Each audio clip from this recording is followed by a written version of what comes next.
ನಮಸ್ಕಾರ ಎಲ್ರಿಗೂ, ಎಲ್ಲರೂ ಚೆನ್ನಾಗಿರಲಿ ಅಂತ ಬಯಸ್ತಾ ನನ್ನ ಬ್ಲಾಗ್ಗೆ ಸ್ವಾಗತ. ಇದು ಅಂಕಲ್ ಮನೆಗೆ ಹೊರಟಿರೋ ಬ್ಲಾಗು. ಲಾಸ್ಟ್ ವಿಡಿಯೋದಲ್ಲೇ ನೀವೆಲ್ಲರೂ ನೋಡಿದ್ದೀರಾ ಪಕ್ಷ ಪ್ರಿಪ್ರೇಷನ್ ಹೇಗಿತ್ತು ಅಂತ. ಅಂಕಲ್ ಮನೆ ಪಕ್ಷ ಪ್ರಿಪ್ರೇಷನ್ನು, ಅದಕ್ಕೆ ನಾವೆಲ್ಲ ಎಷ್ಟು ಶಾಪಿಂಗ್ ಮಾಡಿದ್ವಿ ಅಂತಲೂ ನೋಡಿದ್ದೀರಾ. ಇವಾಗ ನಾವು ಬೆಳಗ್ಗೆ ನಾಷ್ಟ ಮುಗಿಸ್ಕೊಂಡು ಅಂಕಲ್ ಮನೆಗೆ ಹೊರಟ್ವಿ. ನನ್ನ ಮಗ ನೆನ್ನೆ ಮಲ್ಲೇಶ್ವರಮಲ್ಲಿ ತೊಗೊಂಡಿದ್ದು ಡೈನೋಸರ್ನು ಕೂಡ ಜೊತೆ ಕಿತ್ಕೊಂಡು ಬಂದ. ಅವ್ನಿಗೆ ಬೇಕೇ ಬೇಕು ಅಂತ ಹಠ ಮಾಡಿ ತೊಗೊಂಡ. ನನ್ನ ಮಗನ ನೋಡ್ಕೊಳ್ಳೋದಲ್ಲದೆ ಅವ್ನು ಡೈನೋಸರ್ನು ನೋಡ್ಕೊಳ್ಳೋ ಕೆಲಸ ನನಗೆ ಕೊಡ್ತಾನೆ. ಹೋಗ್ತಾ ಇದ್ವಿ, ಅಂಕಲ್ ಮನೆ ಇರೋದು ಹೆಬ್ಬಾಳ ಹತ್ರ ಅಂತ ಹೋಗ್ತಿದ್ವಿ ಅಲ್ಲಿಗೆ. ಸೊ ಸ್ವಲ್ಪ ಟ್ರಾಫಿಕ್ ಇತ್ತು, ಅಷ್ಟೊಂದೇನು ಇರಲಿಲ್ಲ. ಹೊರಟ್ವಿ, ಹಂಗೆ ಅಂಕಲ್ ಮನೆ ಸಿಕ್ತು. ಸೊ ಇಲ್ಲಿ ನೋಡಿ, ಇದೆ ಅಂಕಲ್ ಮನೆ. ಅಲ್ಲಿ ಕೂತಿರೋದು ಅಂಕಲ್ ಅವ್ರ ಡ್ಯಾಡಿ. ತುಂಬ ವಯಸ್ಸಾಗಿದೆ, 86 ವಯಸ್ಸಾಗಿದೆ ಅಂದರೂ ಇನ್ನೂ ತುಂಬಾ ಸ್ಟ್ರಾಂಗ್ ಆಗಿದ್ದಾರೆ. ತುಂಬ ಅವ್ರ ಕೆಲಸ ಅವರೇ ಮಾಡ್ಕೋತಾರೆ ಮನೆಯಲ್ಲಿ. ನೋಡಿ ಅಂಕಲ್ ಫುಲ್ಲು ಮನೆಯಲ್ಲಿ ಕೆಲಸ ಮಾಡ್ಕೊಂಡು ಫುಲ್ಲು ಪಂಚೆಲ್ಲ ಉಟ್ಕೊಂಡು ಅಂಕಲ್ ಹೇಗಿದ್ದಾರೆ. ಸೊ ಅವ್ರ ಅಮ್ಮಂಗೆ ಮತ್ತು ಅವ್ರ ಅಜ್ಜಿಗೆ ಅವ್ರು ಹೆಡೆ ಇಡ್ತಾರೆ. ಅವ್ರ ಅಮ್ಮನೇ ಅಲ್ಲಿ ಫೋಟೋದಲ್ಲಿ ಕಾಣಿಸ್ತಿರೋರು.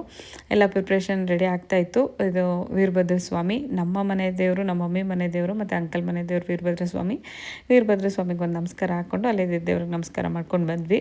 ನಾನು ನನ್ನ ಮಗ ರೂಮಲ್ಲಿ ಕೂತ್ಕೊಂಡು ಅವನೊಂದಷ್ಟೊತ್ತು ಆಟ ಆಡಿಸ್ತಾ ಇದ್ದೆ. ಹೊಸ ಜಾಗ ಅಲ್ವಾ, ಸ್ವಲ್ಪ ಆರಾಮಾಗಲಿ ಅವನು ಅಂದ್ಬಿಟ್ಟು ಬಾಕ್ಸಿಂಗ್ ಮಾಡ್ತಾಯಿದ್ದ.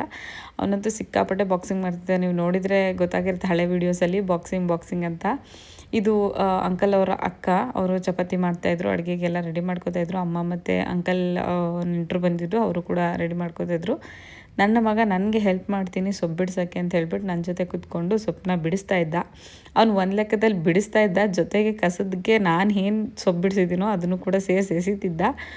ಹಾಗೆ ಎಲ್ಲ ಅಡುಗೆ ರೆಡಿ ಆಗ್ತಿತ್ತು. ಅಂಕಲ್ ಇನ್ನೊಂದು ಕಡೆ ಎಲ್ಲರ ಅಡುಗೆ ಆಯಿತು, ಪೂಜೆಗೂ ಎಲ್ಲ ರೆಡಿ ಆಯಿತು ಅಂದ್ಬಿಟ್ಟು ತುಪ್ಪ ಹಾಕ್ತಾಯಿದ್ರು.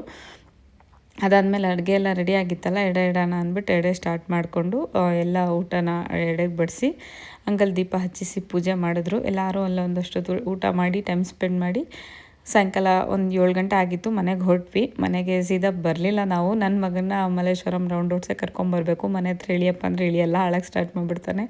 ಹಾಗೆ ಒಂದು ರೌಂಡ್ ಹೋಗೋಣ ಅಂತ ಹೇಳ್ಬಿಟ್ಟು ಬಂದ್ವಿ. ಅಲ್ಲಿ ಇದ್ದಿದ್ದು ಕನಿಕಾ ಪರಮೇಶ್ವರಿ ದೇವಸ್ಥಾನಕ್ಕೆ ಹೋಗ್ಬಿಟ್ಟು ನಮಸ್ಕಾರ ಹಾಕ್ಕೊಂಡು ಈಚೆಯಿಂದನೇ ನಮಸ್ಕಾರ ಹಾಕ್ಕೊಂಡು ಬಂದ್ವಿ. ಮಲ್ಲೇಶ್ವರಂ ಸ್ವಲ್ಪ ಕ್ರೌಡೆಡ್ ಇತ್ತು, ಮಾಮೂಲಿ ವೀಕೆಂಡಲ್ಲಿ ಕ್ರೌಡ್ ಇರುತ್ತೆ. ಅದಾದಮೇಲೆ ನವರಾತ್ರಿ ಸ್ಟಾರ್ಟ್ ಆಗ್ತಿದೆ ಅಂದ್ಬಿಟ್ಟು ಗಂಗಮ್ಮ ದೇವಿ ಟೆಂಪಲಲ್ಲಿ ಫುಲ್ಲು ಡೆಕೋರೇಷನ್ಸ್ ಎಲ್ಲ ಮಾಡಿಸಿದ್ರು. ಎಲ್ಲ ನೋಡ್ಕೊಂಡು ಮನೆ ಕಡೆ ಬಂದ್ವಿ. ಇದಾಗಿತ್ತು ನನ್ನ blog. Thanks for watching. Bye.